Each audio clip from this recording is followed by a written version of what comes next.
everyone, and thank you so much for joining me in this video. Welcome back, and if you're new here, welcome. My name is Quynh, and in this video, I want to revisit one of the very first recipes I tried back in college. It was one of the recipes that actually got me really into cooking, even though I didn't really cook on my own until way after college, but this was kind of like my foot in the door that just made me realize how much I enjoyed putting food together, even though it's a lot of work, but it totally paid off. I remember making this recipe for my roommates and my friends, and everyone absolutely loving it. And so I wanted to revisit it in this video because I've been wanting to check out some Allrecipes recipes because I love that they have such an extensive library of recipes and they're all user reviewed. So all these recipes have been tried and people have shared their opinions on these recipes. So I figured I would take some of Allrecipes' most popular recipes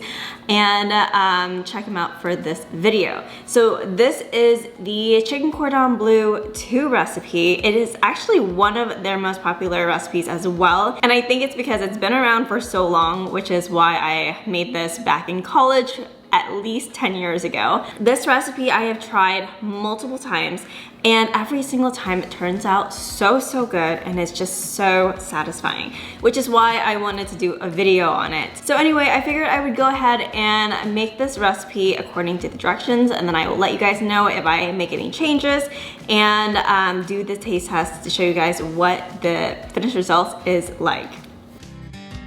Chicken cordon bleu is one of those dishes that sounds intimidating, but is actually quite easy to make. The first thing you'll need to do is pound 6 chicken breast halves with a meat mallet so they are about a 1/4 inch thick. Use plastic wrap so that it doesn't splatter on everything. Place a slice or 2 of ham on each breast half within 1/2 inch of the edges. And then a layer of Swiss cheese. Roll it up.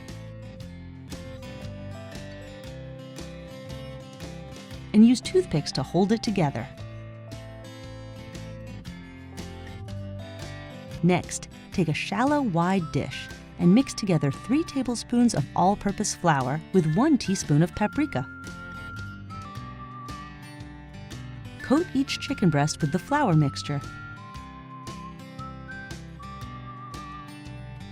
Heat 6 tablespoons of butter in a large skillet over medium-high heat, or you can use olive oil if you prefer it to butter. Add the chicken bundles to the skillet and cook it until they brown. Turn it over so it browns evenly on all sides.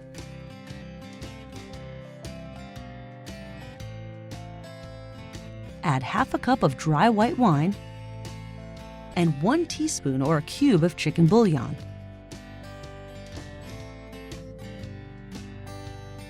Then cover the skillet, reduce the heat to low, and simmer for about 30 minutes until the chicken is no longer pink and the juices run clear.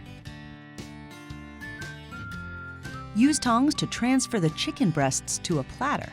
And now we can make the sauce. Use a small bowl to whisk together 1 tablespoon of cornstarch with 1 cup of heavy cream. Put the skillet back over medium heat and then pour the cream into the skillet. Cook, stirring with a whisk until thickened. Remove and discard toothpicks from the chicken. Pour the sauce over the chicken breasts.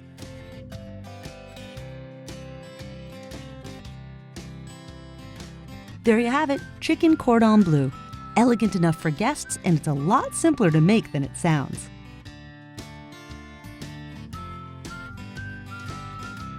All right, so I have the finished chicken cordon bleu 2 recipe in front of me.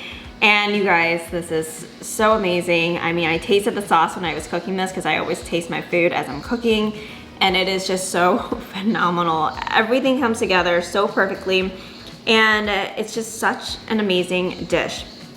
So I am so excited to try everything together because it's been a while since I've made this dish, but this recipe just means so much to me since it is one of the first recipes I tried on my own. And it was also one of the first recipe that was a little bit challenging, but also so worth it after I made it. I feel like had this dish not turned out so well the first time I made this, I maybe might not have enjoyed cooking as much. But because it was so phenomenal and all of my friends loved it, it just has a really soft spot in my heart. Before I try this, I do want to talk about a few things I changed to the recipe. One of which is I did season the chicken a little bit before breading it and before rolling it with the ham and Swiss cheese. So in the recipe, it doesn't say to season the chicken, but I did just a little bit of salt and a little bit of garlic powder. You don't really need a lot because there's a lot of saltiness from the ham and the cheese, but I wanted to get a little bit of that garlic powder flavor in, so I did do a little bit of that garlic powder. Salt, you can go very, very, very light on it, and then always just season at the end as needed. Another thing that I did was added a little bit of chicken stock, and I do that because I love this sauce so much that I want to make a ton of the sauce so I can just drizzle it over the chicken, drizzle it over the mashed potatoes. And so yeah, I add a little bit of chicken stock and it makes this perfect. Speaking of which, I paired this chicken with some mashed potatoes. I always pair this with mashed potatoes because I think it goes so perfectly with the sauce. And then of course, whatever greens you have on hand. Most of the time for me, it's broccoli. I just think that the broccoli goes really well with the cheesy sauce. So yeah, this to me is very comforting and so delicious. Okay, let's go ahead and give this a try. See if it is just as good as when I made it back in college. I also love that when you cut into this chicken, you see this kind of pinwheel effect, and it's so neat, you know? So it actually looks like a really pretty meal. Cheers.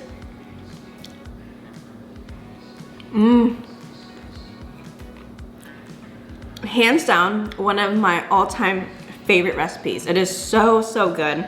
The chicken is super tender because it gets to simmer in that wine sauce for like 30 minutes. And so by that time, it's just really, really tender and it just kind of melts in your mouth.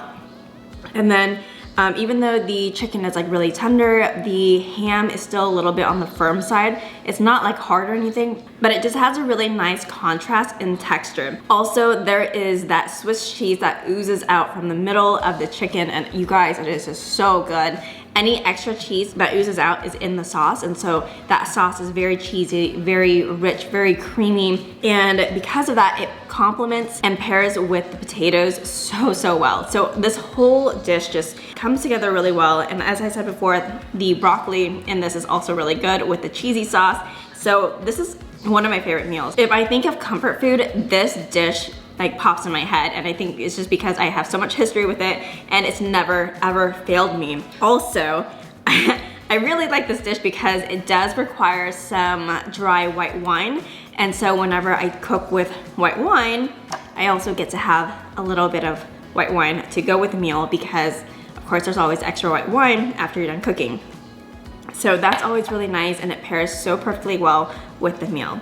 But anyway guys, that is pretty much it for this video. I hope you guys enjoyed it. Honestly, if you are looking for a dish that is just super comforting, super delicious, and if you're looking for a dish that you want to make for someone and impress them without it being super like crazy and like difficult, this is it. It is so, so good and has never failed me. And it's a very simple recipe, but it just comes together really well. And it doesn't really take that much time to make as well. So yeah, highly, highly recommend this, guys. Let me know if you have a favorite comforting recipe that you always go to in the comment section below. I would love to know what your go-to dishes are. Also, please give this video a like if you guys enjoyed it. And if you haven't done so already, be sure to click on that subscribe button right there and hit that bell notification so you can see more videos like this. I shall see you in the next video. Bye.